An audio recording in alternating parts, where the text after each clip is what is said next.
tamed by the powerful electronics they set up by Tim Lewis.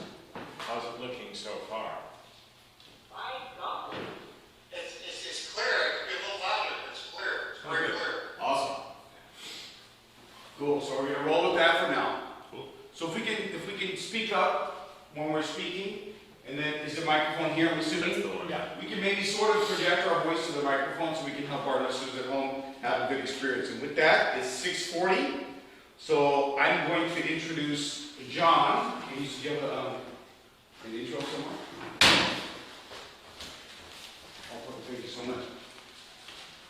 All right, so for our first speaker this morning, JohnR will take us on a romp through Goblin Valley State Park. Please help me welcome up JohnR.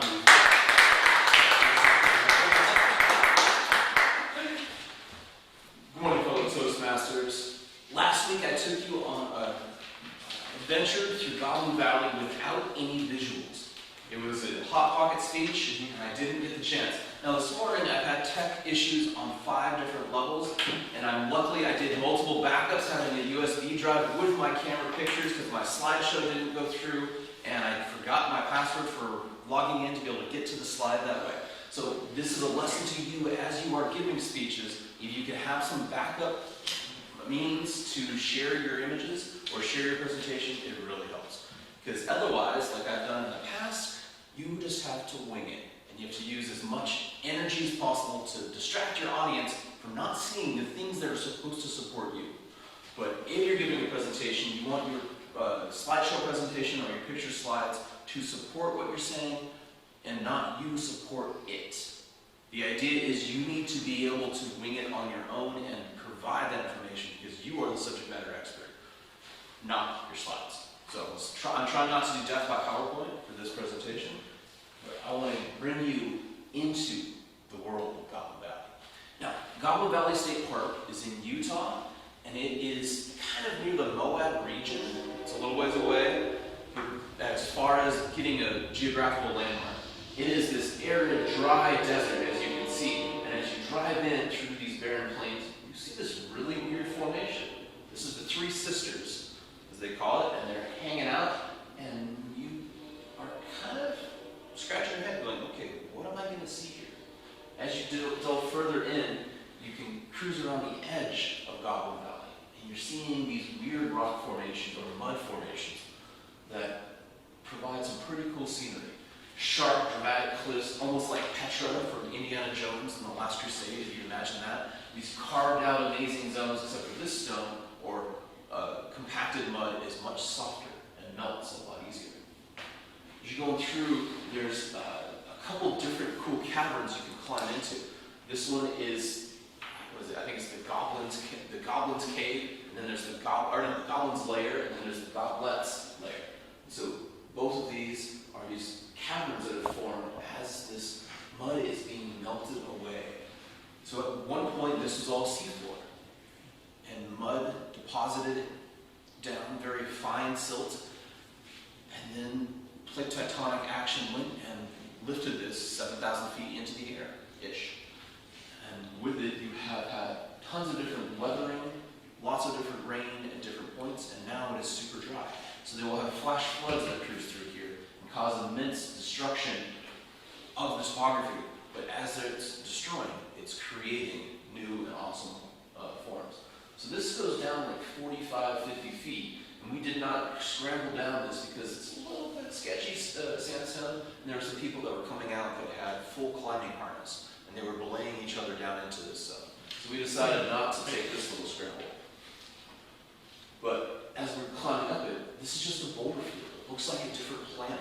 Something out of some Star Trek or Star Wars, when you're going and you expect some Jawas to pop out, or to see some type of blob monster. It was kind of fun cruising through that.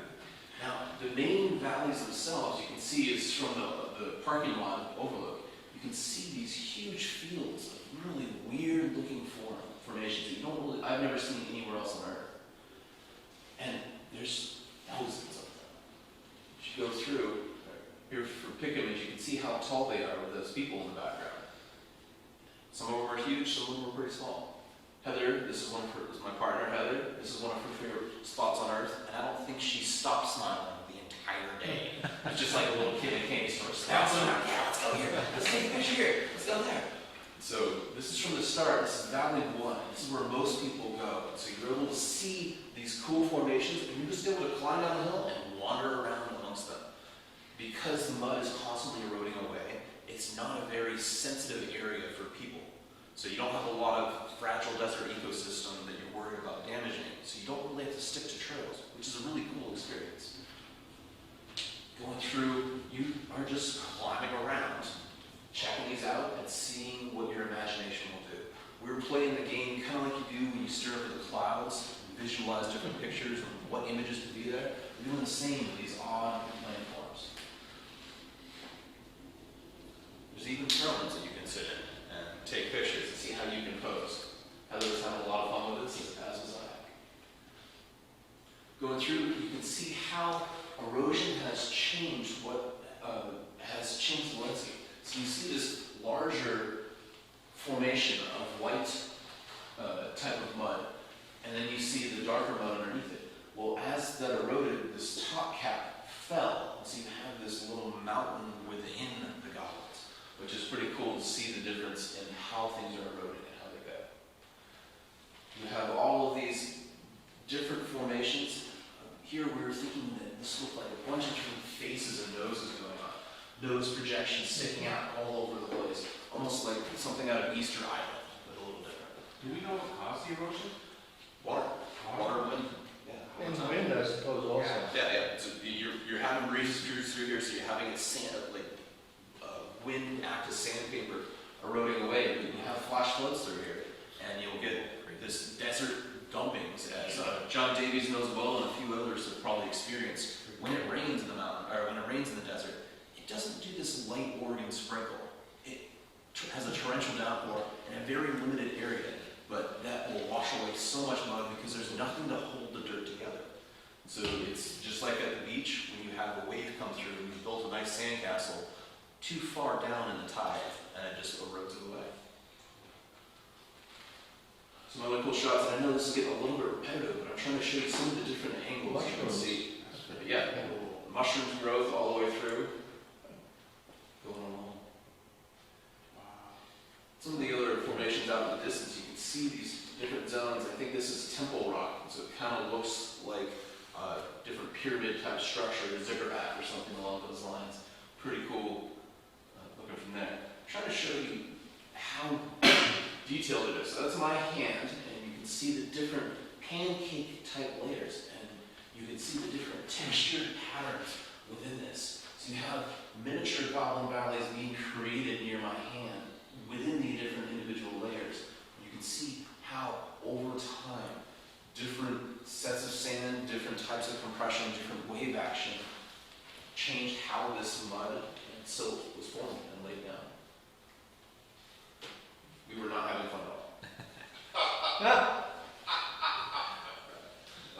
Going through, we're getting into valley number 2, so we had a little bit of time, so we worked away from the normal crowds. We kind of skirted the edge, trying to get in further into this awesome landscape that most people haven't seen before.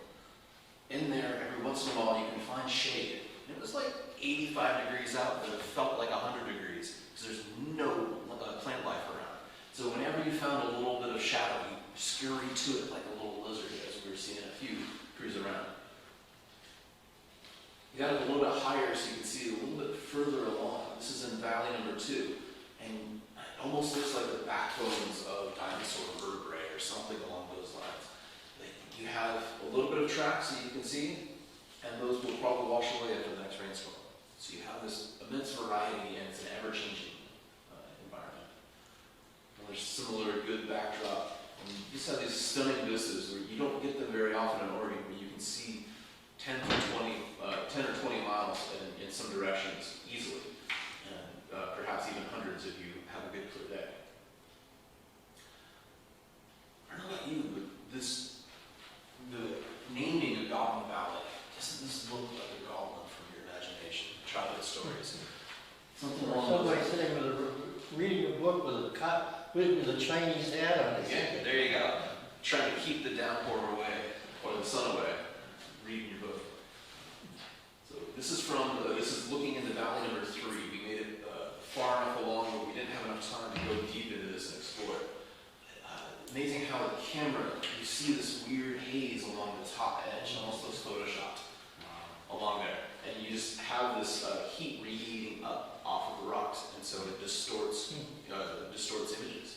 And so you need to bring enough water if you're doing this. Definitely some warning signs there. We went through about 4 liters in 3 hours between the two of us. So something to think on when you get the chance to explore the desert. And try to do the customary pick where you're holding a little bit of goblin in the palm of your hand.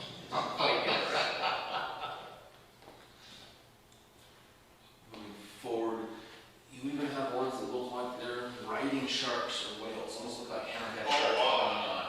And this is as we're cruising out near Valley number 1, getting ready to leave. So it's that moon rock one more time. Looks like a meteor pounded down into the middle of this awesome landscape. And just so this looks almost like a sandworm's head coming out from Dune. If anybody's seen the latest Dune movie, that was something that popped in my head. So some pretty cool scenery. A lot of it will show you the visuals of it rather than just enact them. And I encourage you to go and check out Goblin Valley. And you can park at that overlook over the top, and you get some pretty interesting looking images from it. But this is definitely a landscape worth exploring and worth adventuring to. Thank you for the Christmas.